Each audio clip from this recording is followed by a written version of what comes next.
दुख दर्द भाव के सब मिटे, सतगुरु चरण नित से दुख दर्द भाव के सब मिटे, सतगुरु चरण नित से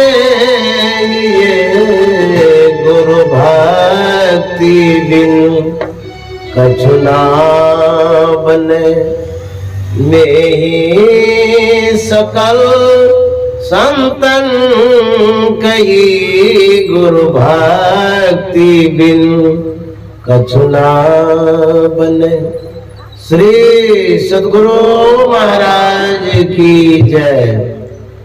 प्रातः स्मरणीय अनंत श्री विभूषित परमाराध्य सद्गुरु महाराज गुरुदेव महर्षि संत सेवी परमानंद जी महाराज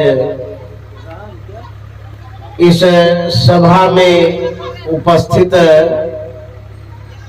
मंच पर हमारे दशरथ बाबा और भेमरी गांव के प्रबुद्ध सत्संग प्रेमी महानुभावों, माता एवं बहनों, हमें ज्ञात कराया गया है कि जो गुरु भक्तिन जागो देवी जी थी वो हमारे बीच से ओझल हो गई, चली गई, परलोक चली गई।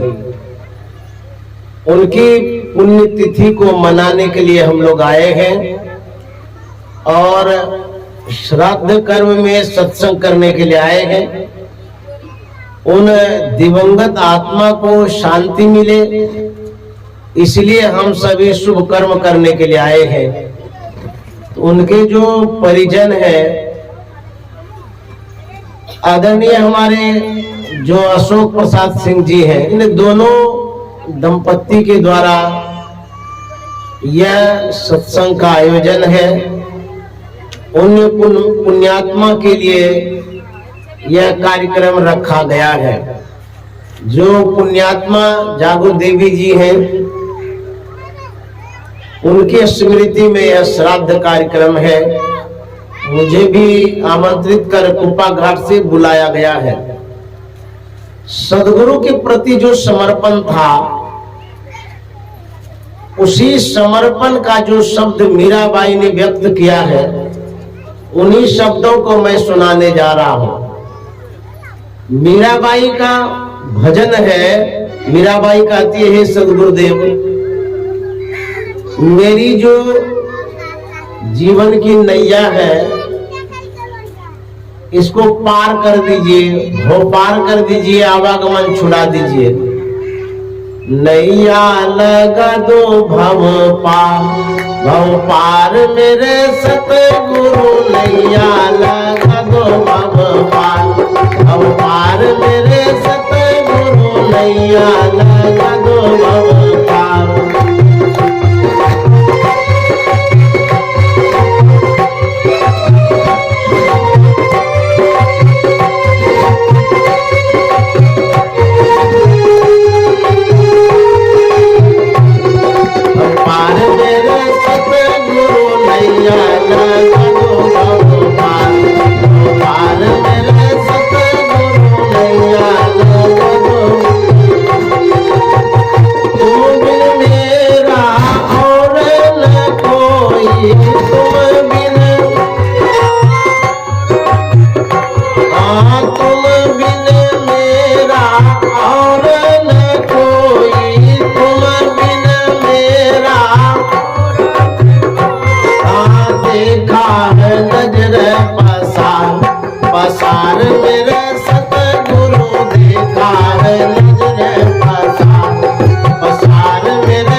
तुम ही हो मेरे पतवार, पतवार मेरे सतगुरु, तुम ही हो मेरे पतवार, पतवार मेरे सतगुरु, नैया लगा दो भव पार, भव पार मेरे।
एक बार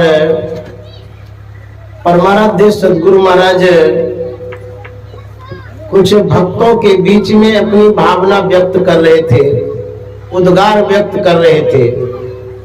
गुरु महाराज कह रहे थे कि मैं सौभाग्यशाली हूं जो मुझे बाबा देवी साहब जी से गुरु मिले।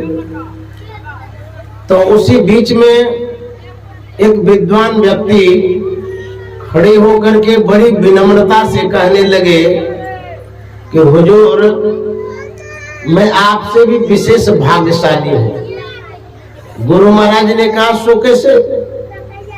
उस सज्जन ने कहा कि हुजूर, आपको बाबा देवी साहब जैसे गुरु को खोजने में खोजते बाबा देवी साहब जैसे गुरु मिले आपको, और मैं आपसे विशेष भाग्यशाली इसलिए हूं कि आपके जैसे गुरु को खोजने में कोई मेहनत नहीं करना पड़ा। तो हमारे जो गुरु महाराज थे उनका जो ज्ञान था, इस कारण से वो सौभाग्यशाली।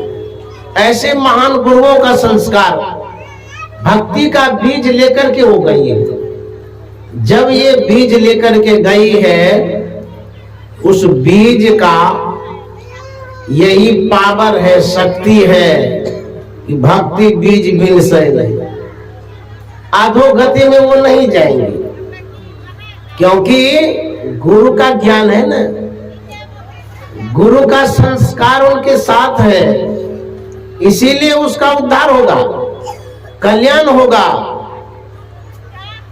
सिर्फ दीक्षा लेने से क्या होता है, एक संस्मरण सुनाना चाहता हूं भगवान बुद्ध के समय का। एक वृद्ध व्यक्ति भगवान बुद्ध के पास दीक्षा लेने के लिए गए। भगवान बुद्ध ने दीक्षा दे दिया। पश्चात वो घर की ओर लौट रहे थे। जो रास्ता था जंगल का था, हिंसक प्राणी वहां रहते थे। एकांत अकेले पाकर के एक सांड उसकी ओर दौड़ता है और सांड अपने चपेट में ले लेता है और ऐसा उसको उठा के पटकता है, उस बूढ़े का प्राण पखेरु उड़ जाता है, मर जाता है। यह सूचना जब भिक्षुओं को मिली, भिक्षुओं ने भगवान बुद्ध से जिज्ञासा किया कि भंते, अभी जो वृद्ध व्यक्ति दीक्षा लेकर के घर जा रहा था, वो तो ध्यान भजन किया नहीं, सिर्फ दीक्षा लिया। अब वो मर जो गया, उसकी क्या गति होगी? भगवान बुद्ध ने कहा था, वो जो बूढ़ा दीक्षा लेकर के गया है, दीक्षा का इतना बड़ा महत्व होता है, सिर्फ दीक्षा से उसको स्वर्गलोक की प्राप्ति होती। सदगुरु महाराज जो दीक्षा देते हैं वो साधारण दीक्षा नहीं है। कनफुक्का गुरु वाला काम नहीं करते सदगुरु महाराज। कनफुक्का गुरु हद का, बेहद का गुरु, और बेहद का गुरु जब मिले तब लय ठिकाना ठोर। सदगुरु से जो जुड़ते हैं उसका ठिकाना लगता है, ठौर ठहरने का स्थान मिलता है। जैसे आपसे हमारी पहचान है, जान है, आप जानते हैं हमको जो बुलाए तो ठिकाना पर बुलाए न, सम्मान दिए न, मंच पर बैठाए, यही ठिकाना है। जिस व्यक्ति से जुड़ते हैं उस व्यक्ति के पास जो संसाधन होता है, जो व्यवस्था होती है, उसी के तहत आपका स्वागत सम्मान होता है। अमीर आदमी के पास जाते हैं, अच्छी व्यवस्था, उत्तम व्यवस्था, बड़ी व्यवस्था होती है। गरीब आदमी के पास जाते हैं, अब आप ग्रसित व्यक्ति के पास जाते हैं तो कम व्यवस्था होती है। तो जब हम संत सद्गुरु से जुड़ते हैं, उनके पास क्या व्यवस्था है? सतगुरु सुख के सागर, सभी सुखों का समावेश संत सद्गुरु में होता है। तो सुख में हमको बैठाते हैं, रखते हैं। तो सद्गुरु के पास बहुत व्यवस्था होती है, परलोक की व्यवस्था होती है, मोक्ष मुक्ति की व्यवस्था होती है, और वो हमारा कल्याण करते हैं। इसलिए जो सद्गुरु से जुड़ते हैं, सद्गुरु उद्धार और कल्याण करते हैं। हमारे गुरु महाराज सच्चे सद्गुरु थे और उनसे जो दीक्षा लिए हैं उनका अवश्य उद्धार होगा। इसलिए सद्गुरु के शरण में हम लोगों को रहना चाहिए। जो पुनीत कार्य गुरु भक्ति जागो देवी ने किया, वही कार्य हम लोगों को करना चाहिए और उनके कर्तव्यों से सीख लेनी भी चाहिए। सद्गुरु पर विश्वास रखिए। एक महात्मा अपने सेवकों के साथ कहीं जा रहे थे। रास्ते में नदी मिल गई, उसे पार होना था। तो गुरुजी आगे आगे, चेलाराम पीछे पीछे चल रहा था। तो गुरुजी चेला को साथ लेकर के पानी में प्रवेश कर गए। पानी में जो धाराएं थी उसमें तेज धारा थी। तो महात्मा ने पीछे आ रहे शिष्यों से कहा कि नदी में धाराएं तेज हैं, मेरी बाह को पकड़ लो, नहीं तो डगमगा के गिर जाऊंगा। शिष्य सुन भर लिया लेकिन पकड़ा नहीं। फिर आगे बढ़े, महात्मा ने कहा कि मेरी बाह को पकड़ो, नहीं तो मैं इन धाराओं में बह जाऊंगा।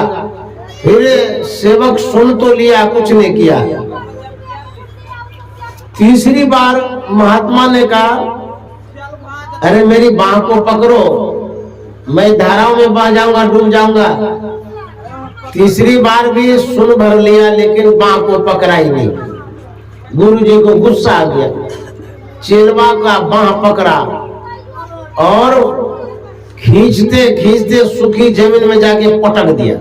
तो बेवकूफ कहेगा, तुमको बोले बाह को पकड़ो, न तो बाह पकड़ा और न तो तुम बोल रहा, तुमको क्या हो गया है, काहे बाह पकड़ा। तब चेला ने कहा कि गुरुजी ये तो छोटी मोटी नदियां हैं, आप तो भवसागर से पार कराते हैं, मुझे आप पर भरोसा है, न आप डूबेंगे न डूबने देंगे, इसी आशे भरोसे से आपका बाह मैंने नहीं पकड़ा। कबीर साहब ने बड़ा अच्छा कहा है, ए सतगुरु जगत में मुझसे छुड़ाने वाले, भाव सिंधु में कुटुंब के प्रभु है डुबाने वाले, सतगुरु भगत जगत में।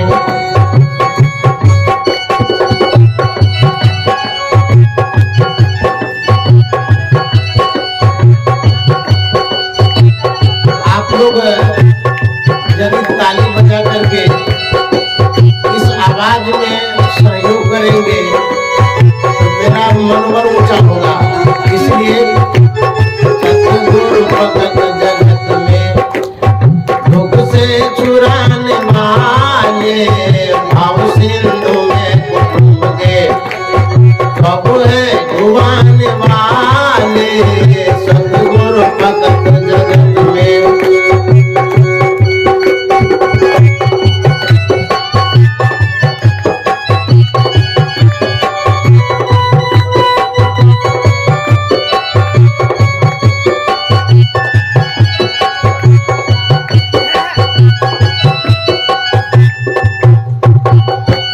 कबीर साहब कहते हैं सतगुरु भगत जगत में दुख से छुड़ाने वाले। भगत माना ओनली वन, सिर्फ आपका कल्याण जो करता है। जैसे घर में कहते हैं हमारे पिताजी जो हैं ये सब सुख सुविधा देते हैं, पिताजी के अलावे कोई कुछ कर ही नहीं पाते, न करने की क्षमता है उसमें। इस संसार में सिर्फ ओनली वन सदगुरु उद्धार करने वाले, कल्याण करने वाले हैं, सदगुरु भगत जगत में, और दुख से छुड़ाने वाले। आपके पास जो कष्ट है, कलह है, कल्पना है, दुख है, व्याधि है, सबों से मुक्ति दिलाने वाले सदगुरु होते हैं। कहते हैं दुख से छुड़ाने वाले, भव सिंधु में कुटुंब के, भव मना संसार होता है, सिंधु मना सागर, इसको संसार सागर कहा गया है। इस संसार सागर में जीव डूबते रहता है, उबडूब करते रहता है। कहेंगे हम लोग कहाँ डूबते हैं? डूबते हैं, सुबह से शाम तक डूबते हैं। बचे हुए इसलिए कि सदगुरु की कृपा है, नहीं तो राम नाम सत्य हो गया रहता है। पानी में हम डूबते हैं तो पता चलता है, लेकिन भव सागर में डूबते हैं तो पता कैसे नहीं चलता। हम पता बताते हैं। सुबह जब उठते हैं तो जिन दृश्यों को देखते हैं, कोई भी रूप हो, उसी में आप तल्लीन हो जाते हैं, यही डूबते हैं। जिन कामों में आप लगे रहते हैं, जो संसार का काम है, उसमें जो आप इतना तल्लीन होते हैं, लग जाते हैं कि आपको परमात्मा का, परमार्थ का पता ही नहीं चलता है। यही डूबना है। रूप जगत में जब आप पिल जाते हैं, पड़ जाते हैं, तो आप इतने डूबते हैं उसमें, एक दिन मृत्यु हो जाती है, इस संसार का था पता ही नहीं लगता है। यही डूबना है। भवसागर में हम लोग रोज डूबते हैं। काम, क्रोध, लोभ, मोह, अहंकार जो विकार है, इन विकारों के कारण डूबते रहते हैं। ये तो डूबना है। कहता भाव सिंधु में कुटुंब के सब है डुबाने वाले। एक तो अपने डूब रहे हैं, तैरने नहीं आता है, डूब रहे हैं। और उसके बाद जिस पर आप आश्रित हैं, आशा भरोसा जिस पर आप रखे हैं, वो जाकर के और नाक दाब देता है, डुबाइए देता है वो। तो भवसागर में जो कुटुंब समाज है, वो भी उगाते नहीं है, वो भी डुबाने के पैर में है। आप कभी कभी कहा करते हैं, देखिए ना कितना उसको रुपया दिए, पैसा उधार किए, इन वक्त पर हम मदद किए, वो तो हमको ले डूबा। डुबाइए दिया ही नहीं लौटा करके। परिवार वाले तो डुबाने के पैर में है, अपने स्वार्थ में है। उस परिवार वाले के ऊपर यदि आप आश्रित होते हैं, वो डूबना तय है। माता पिता तुम्हारे तिरिया वो सुख विचारे, माता पिता तुम्हारे तिरिया वो सुख विचारे, माता पिता तुम्हारे तिरिया वो सुख विचारे। स्वार्थ को अपने सारे, हाँ स्वार्थ को अपने सारे, नाता लगाने वाले, स्वार्थ को अपने सारे, नाता लगाने वाले, सतगुरु भगत जगत में उसे चुराने वाले, अब सिंधु में कुटुंब के अब है डुबाने वाले।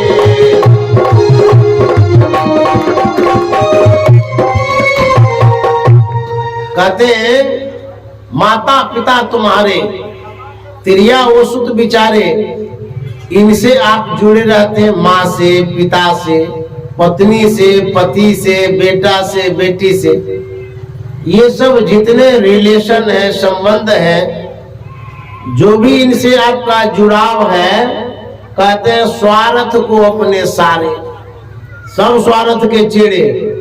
गुरुभाई ने क्या कहा?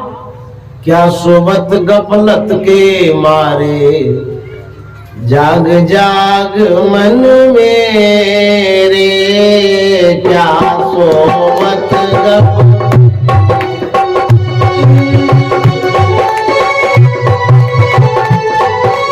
क्या सोबत गफलत के मारे, जाग जाग मन मेरे, काल संगी नहीं हो, चल को तेरे, क्या सोबत।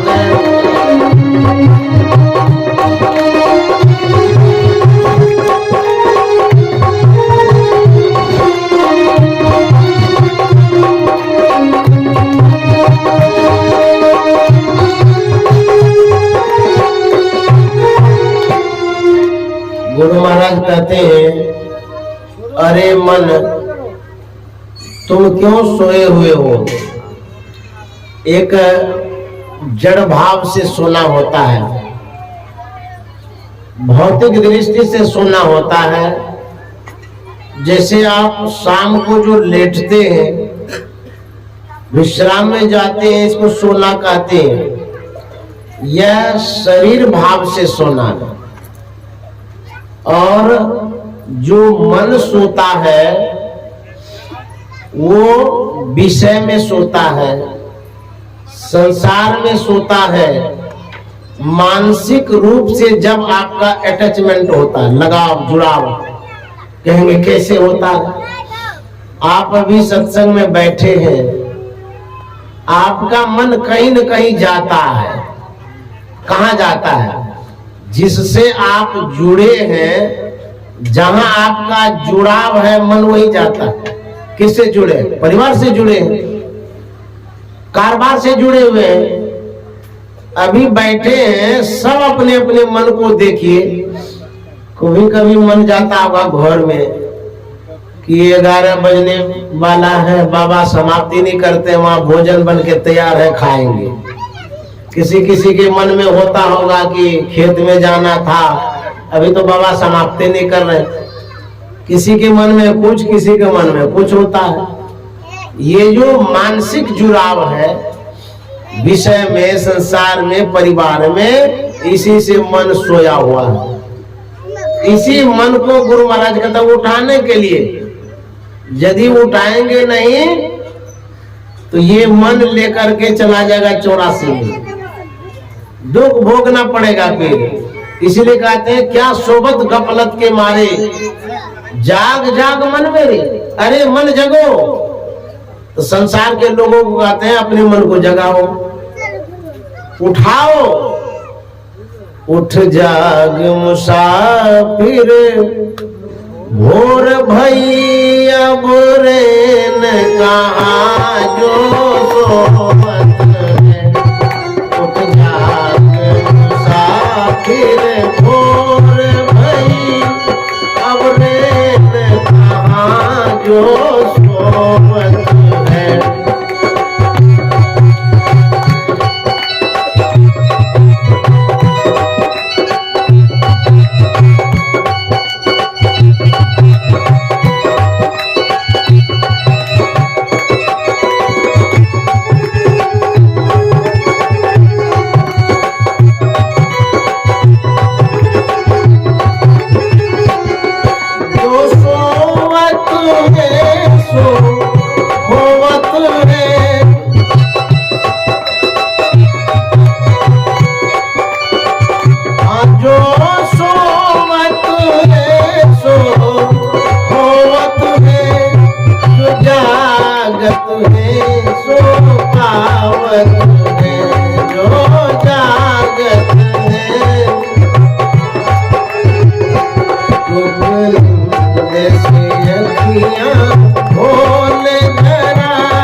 कहते हैं कि क्या सोए हुए हैं, जो सोवत है सो खोवत है। सोता कौन है? जो बहुत खावत है वही सोवत है। खूब खा लेते हैं, सोते रहते हैं। बहुत खाने वाला बहुत सोता है। कहते हैं जो सोवत है सो खोवत है। खोना मतलब यदि सोए रहेंगे, कहीं भंडारा समाप्त हो गया तो बाद में आइएगा कि हमको खाना नहीं मिला है, तो मिल भी नहीं करेगा कुछ। जब कुप्पा घाट आप जाते हैं, वहां भोजन का समय निर्धारित रहता है, दोपहर में 12 बजे। अब बहुत देर कर जाते हैं बहुत लोग, भोजन समाप्त हो जाता है और निराश होकर लौटता है। तो समय पर जब जाइएगा तो खाना मिलेगा, और कुछ समय पर जाइएगा तो लौटना पड़ेगा। तो संत महात्मा कहते हैं मन को उठाइए, मन को जगाइए। मन को यदि नहीं जगाएंगे तो जो आपका काम है वो अधूरे रह जाएगा और पल में परलय होएगा, कोहरी करेगा, परलय हो जाएगा। एक राजा था, उसके पास जो नौकर था बड़ा सेवा सत्कार करता रहता था। तो जब वो जाता था राजा साहब के शयन कक्ष में, उसके बिछावन को लगाता था, स्पर्श करते ही वह बिछावन मुलायम मालूम पड़ता था। अब राजा का बिछावन है तो मुलायम तो होना ही होना है। तो नौकर के मन में होता था इतनी मुलायम सैया है, इस पर राजा साहब सोते होंगे, कितना अच्छा लगता होगा। उसके मन में रोज होता था राजा साहब को कितना अच्छा लगता होगा, काश कभी मुझे भी मौका लगता, मैं भी सो करके देखता कि कितनी मुलायम सैया। नौकर के मन में हो सकता है, लेकिन राजा साहब जैसे बिछावन पर कैसे सो सकता है, गरीब आदमी है। लेकिन मन में रोज होता रहता था। एक दिन की बात है, राजा साहब को कोई काम हो गया, साहब किसी कार्य विशेष से बाहर गए।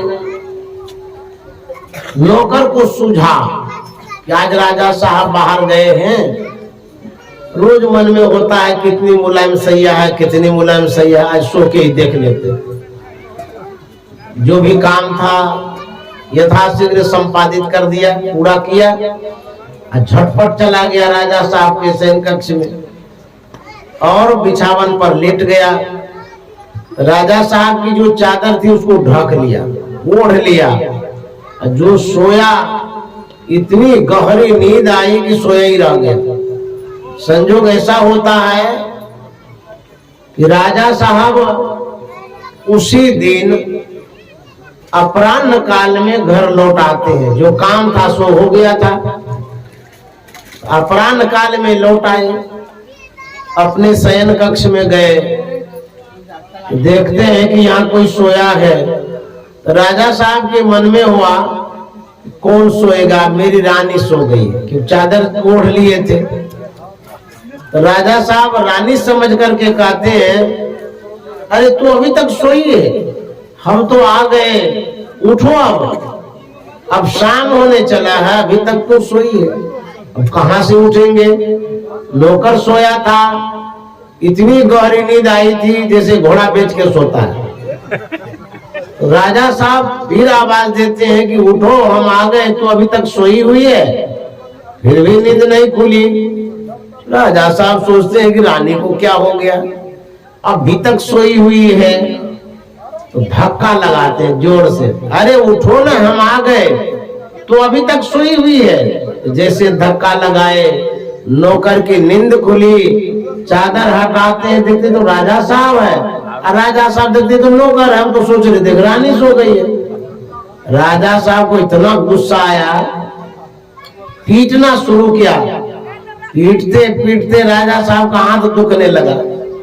जब पीटना छोड़ दिया, नौकर कहता है कि राजन, हम तो कुछ देर के लिए इस बिछावन पर सोए, तब तो हमको इतनी मार लगी, जो बरसों से इस बिछावन पर सोते आ रहे उसको कितनी मार लगेगी।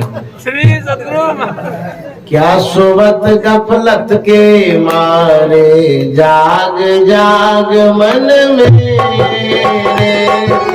क्या सोबत गफलत के मारे, जाग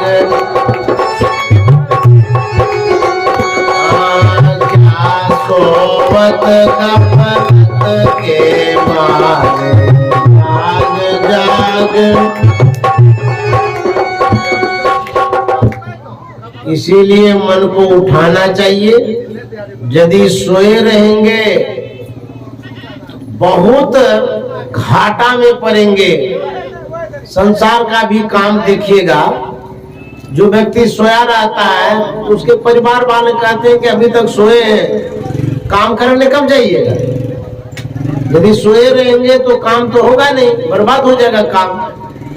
भौतिक दृष्टि से भी जगना जरूरी है, आध्यात्मिक दृष्टि से जगना परम जरूरी है। हाँ, रात भर जगे मत रहिए, समय पर सोइए, समय पर जगिए, तो आपका कल्याण होगा। अन्यथा रात भर यदि जगे रहेंगे माइंड अपसेट हो जाएगा, सब काम बिगड़ जाएगा। कबीर साहब कहते हैं अब तो सगे घनेरे, सगे माने संबंधी, अब तो सगे घनेरे कहता है जिनको मेरे, अब तो सगे घनेरे कहता है जिनको मेरे, आखिर कौन कोई तेरे, आखिर कौन कोई तेरे नहीं काम आने वाले, आखिर कौन कोई तेरे। सतगुरु भगत जगत में तुझसे चुराने वाले, भव सिंधु में तो डूब के अब है डुबाने वाले, भव सिंधु में तो डूब के अब है डुबाने वाले, सतगुरु भगत जगत में।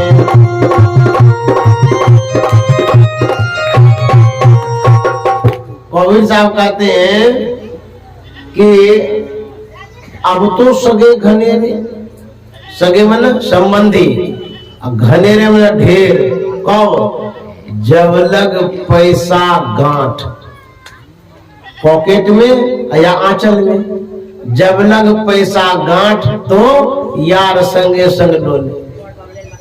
बहुत आगे तरह आगे पीछे करते रहेगा, क्यों? पैसा लेना है ना, निहरा करके प्रणाम करके सलाम ठोक करके लेना है ना पैसा, आगे पीछे घूरते रहेंगे। इसको कहते घनेरे। अब तो सगे घनेरे, जब पैसा रहता है ना, जब लग पैसा गांठ यार संगे संग डोले, फिर पैसा रहे ना गांठ यार मुखते नहीं बोले। पैसा नहीं रहेगा ना, मुंह से नहीं बोलेगा। आप यदि आ रहे सामने में, मुंह फेर लेगा, ऊपर से घूम जाएगा।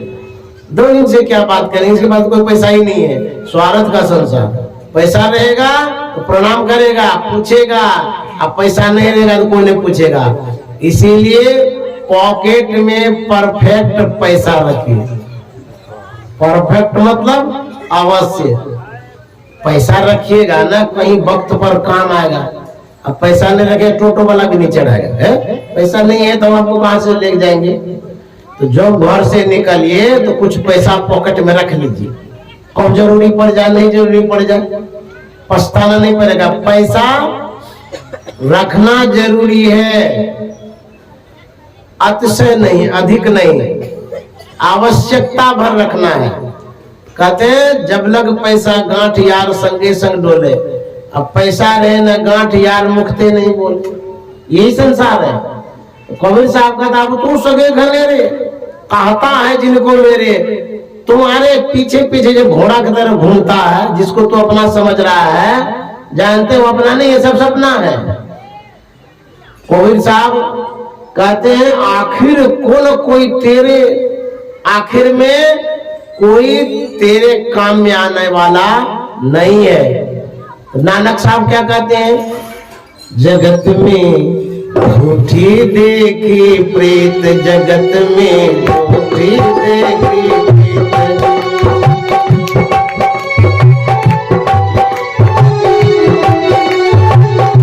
जगत में झूठी देखी प्रीत, जगत में झूठी देखी प्रीत, अपने ये सुख सौ सब लागे, अपने ये सुख सौ सब लागे, क्या दारा क्या मीत, जगत में झूठी देखी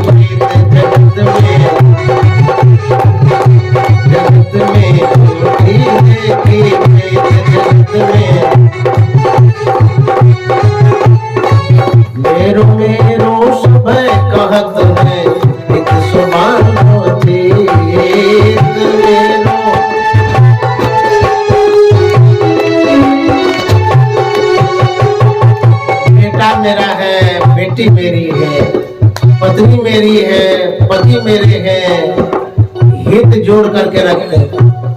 मेरो मेरो सब कहत है, हित सो बांधो चेत मेरो।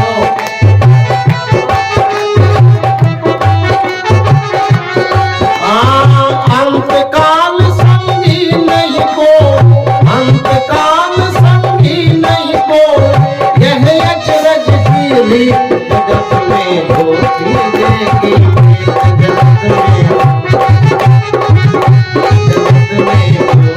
देगी, जगत में।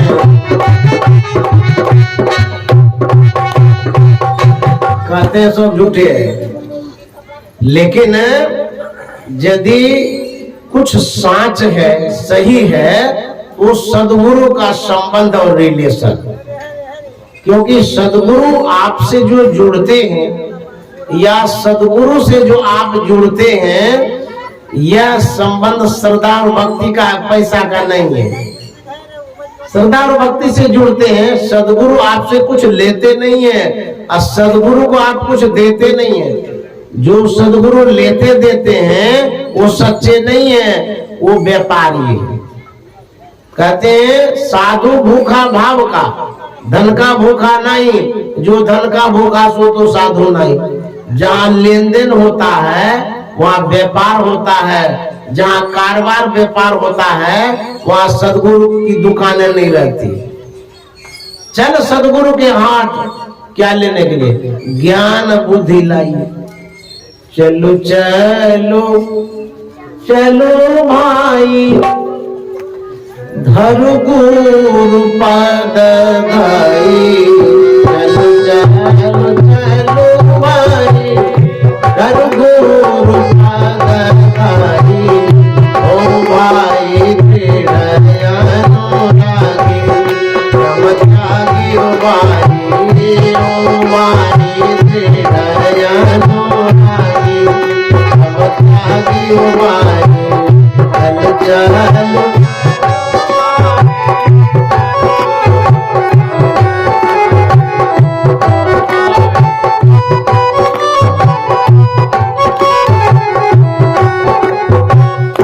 महाराज कहते चलिए कहाँ? कुप्पा घाट नहीं, गुरु महाराज कहते संत सदगुरु के चरण में चलिए।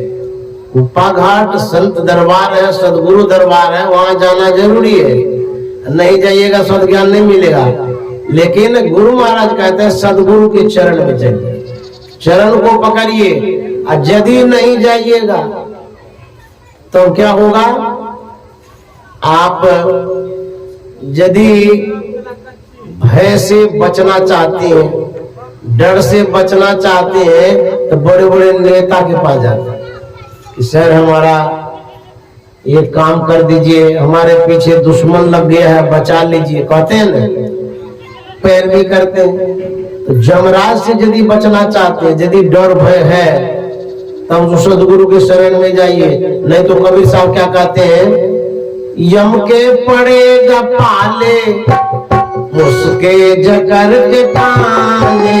यम के पड़ेगा पाले, उसके जगर के पाले।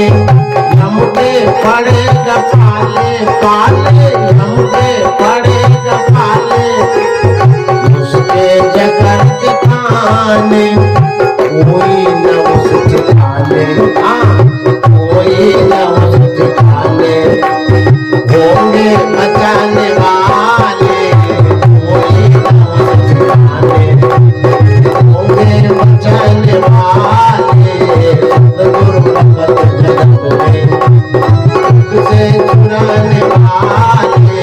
सदगुरु भगत। कबीर साहब क्या कहते हैं? यम के पड़ेगा पाले, पाले मतलब पल्ला। एक तो पल्ला पड़ता है तो फसल खराब हो जाती है। अब पल्ला का मतलब होता है जब किसी के कब्जे में जाते हैं, ले कहते हैं बदमाश के पल्ले में ही पड़ गया। कब्जा में पड़ना उसको कहते हैं पल्ला। और जब तराजू के पलवे पर अनाज दे देते हैं तो बराबर करते हैं तोलने में, उसको कहते हैं पल्ला। यदि आप सदगुरु के शरण में नहीं जाएंगे तो यमराज के पाले पड़ेंगे, कब्जे में पड़ जाएंगे, वो आपको कांख में दबा लेगा, यम के पड़ेगा पाले। अरे कबीर साहब कहते हैं तू सोया हुआ, मुस्के जगर के ताने, चादर तान करके सो गया। कबीर साहब कहते हैं मुस्के जगर के ताने, चादर तान करके सोए हुए, यमराज आएगा पकड़ करके ले जाएगा। इसलिए कबीर साहब कहते हैं पाके मनुष्य तन को कर ले पवित्र मन को, पाके मनुष्य तन को कर ले पवित्र मन को, भूले न देख धन को, हाँ भूले न देख धन को, दौलत कमाने वाले भूले न देख धन को, दौलत कमाने वाले सतगुरु भगत जगत में, दुख से छुड़ाने वाले भव सिंधु में कुटुंब के, डुबाने वाले सतगुरु भगत जगत में।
सदगुरु महाराज की जय। कबीर साहब अंत में कह गए कि सुन ले ये बात निकी, प्यारे कबीर जी की। कबीर साहब जो बात कह गए, निकी मना अच्छी बात, सुहाने वाली बात और कल्याणकारक बात। कबीर साहब कहते हैं मैं अच्छी बात कह रहा हूं, सुन ले बात, ये बात निकी। अब प्यारे कबीर जी की कहते हैं कि भक्ति से उस धनी की आय मुंह छिपाने वाले, ऐसे संसार के लोग परमात्मा की जो भक्ति है उससे मुंह छिपाते हो, बचते रहते हो। आपको सत्संग में आने में लाज लगता है, लेकिन बुराई करने में आप लजाते नहीं, शराब पीने में लजाते नहीं, चोरी करने में लजाते नहीं, डकैती करने में लजाते नहीं है, अभक्ति करने में लजाते हैं। तो हम कबीर साहब ने कहा यम के पड़ेगा पानी, यमराज का पल्ला पड़ेगा। यदि आप नहीं आते सत्संग में, सत्संग में आने में कोई खर्चा तो नहीं है, कितनी अच्छी व्यवस्था है, बिछावन लगाया गया है। उसके बाद जो हमारे अशोक बाबू है उनके तरफ से भंडारा भी है। अब बुझिए तो हम क्या चाहिए, गाइए भी और भर पेट खाइए भी। बुझिए तो नाच गान में जाते तो खाना मिलता है, बैठने की भी जगह नहीं है, धक्का मुक्की हो जाती है, लात जूता चलता है, कभी कभी गोली भी चल जाती है, कभी कभी नर्तकी को भी मार देते हैं। पब्लिक तो लड़ते ही लड़ते हैं, जो नाचने वाली है, गाने वाले हैं, उनके ऊपर भी गोली चलती है। तो जो अव्यवस्थित कार्यक्रम है उसमें तो आप रात रात भर जग करके आंख फाड़ फाड़ करके देखते रहते, नाच गान। यहाँ ज्ञान की बात होती है, सत्संग होता है, अच्छी चर्चा है, व्यवस्था अच्छी है, इसमें आना नहीं चाहते हैं। उसी के लिए कबीर साहब कहते हैं उसी को पकड़ेगा जबड़ा, पकड़ करके यहाँ से ले जाएगा। कहाँ ले जाएगा? नरक के कुंड में डुबाएगा। धकेल जाएगा उस कुआं में जहां अंधकार है, गंदगी है, मैला स्थान है। यदि आप इस सत्संग रूपी गंगा में अवगाहन नहीं करेंगे तो आपको वहीं ले जाएगा जैसा आपका कर्म हो रहा है। तो कबीर साहब कहते हैं, बात सुन लीजिए कबीर साहब का और इस सत्संग में आया करिए। सत्संग से लागी रहो रे भाई, तेरी बिगड़ी बात बन जाई। मैं पहले गाता नहीं था, गाने कैसे लगा? जब मैं भागवत कथा को सुना, उसमें लोग खूब गाते भी हैं, बजाते भी हैं, खूब झूमते नाचते हैं। तो मैं जब प्रवचन करता था तो कोई कोई झूमने लग जाते थे और होने लग जाते थे, ध्यान से सुनते ही नहीं थे। तो मैं जो गाता हूँ वो आप लोगों को जगाने के लिए। तो ढोलक मजीरा जब खूब बजता है ना तो सब सावधान हो जाते, सुनते बढ़िया से। तो बीच बीच में गा देता हूँ जगाने के लिए, नहीं गाऊंगा तो फिर आप सोने लग जाइएगा। तो मैं श्रद्धांजलि अर्पित करते हुए उनको मैं प्रणाम कर रहा हूँ, उन गुरु भक्ति को, और जो हमारे अशोक बाबू जिसने आयोजन किया है उन्हें भी बहुत बहुत साधुवाद है। श्री सद्गुरु महाराज की जय।